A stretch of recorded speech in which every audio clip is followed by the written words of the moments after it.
नाज़रीन, अवामी न्यूज़ में खबरन जो सिलसिलो जारी है। इन वक्त असीं तव्हांखे ठुल में खबर ॾींदा हलूं त ठुल शहर में बिजली जी بدترين लॉडशेडिंग, क़ारोबार मुतासिर, आवाम सख्त परेशान। गैर ऐलानियल लॉडशेडिंग सबब राइस मिल यूनियन जे अॻुवाण अली गोहर खान कुनराणी, गुलाम हुसैन सिरकी ऐं ॿियनि अवामी न्यूज़ सां ॻाल्हाईंदे चयो आहे त असांजो इहो चवणु आहे त असांजी राइस मिल जी जेकी असां हिन टाइम असांजो फसल स्टार्ट थी चुको आहे। पंजाब खां ऐं सांगड़ खां असां वटि माल अचे थो पियो, पर असांजी बदकिस्मती सां तक़रीबन असांखे 20 ॾींहं थी विया आहिनि कारखाना चालू आहिनि त एतिरी लोड शेडिंग थी वई आहे।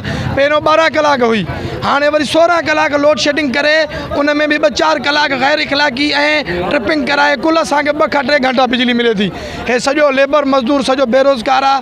असां कारखानेदार बेरोज़गार आहियूं। साईं आइस फैक्ट्री जो मालिक आहे, हिन जी आइस फैक्ट्रियूं सॼियूं असांजूं नथियूं हलनि, बर्फ़ नथी थिए, असांजो लखे रुपए जो नुक़सानु थिए थो। असां वफ़ाक़ी गवर्नमेंट खे ऐं असां सेपको चीफ सकर खे गुज़ारिश था कयूं, बराए महिरबानी असांजे राइस मिल फीडरनि खे बिजली ॾिनी वञे।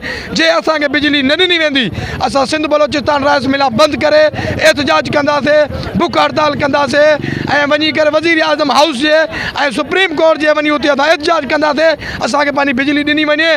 जे न त असां सिविल नाफ़रमानी बि कंदासीं, असां बिल पेमेंट बि अदा न कंदासीं, छो त असां बिल पेमेंट करण वारा माण्हू आहियूं। करोड़ों रुपया महीने में असां बिलिंग ॾियूं था पिया, पोइ बि असांखे बिजली नथी मिले पई।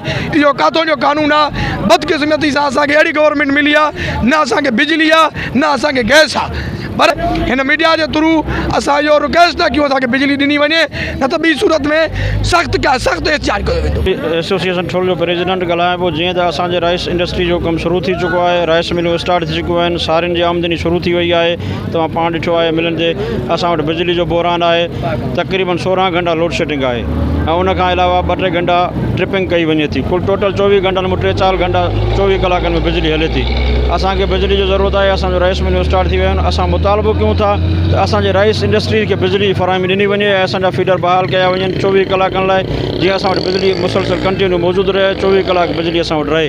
असां इहो पंहिंजो चवणु चाहियूं था मीडिया जे थ्रू, अगरि जेकॾहिं असांजी बिजली बहाल न कई वई त असां पंहिंजो एहतजाज जो दाइरो वधाईंदासीं ऐं बिल बि पेमेंट न कंदासीं। आइस फैक्ट्री जी एसोसिएशन तरफ़ों आया आहियूं असां बि। बिजली जी लोड शेडिंग तक़रीबन 2 महीननि खां कंटिन्यू हली रही आहे। हिन गर्मी में असांखे सख़्तु ज़रूरत आहे बिजली जी, ऐं बर्फ़ बिजली खां सवाइ तमामु ॾुखी जेका ठहे थी। ऐं रिक्वेस्ट कई आहे मथे एक्सीएन साहब खे, एसी साहब खे, पर उते कोई बि असांखे रिस्पॉन्स नथो मिले।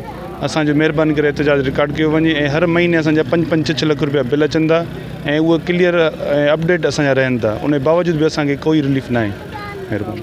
मज़ीद खबरों और तफसीलात के लिए विजिट करें हमारी वेबसाइट www.awamiNewsHD.com।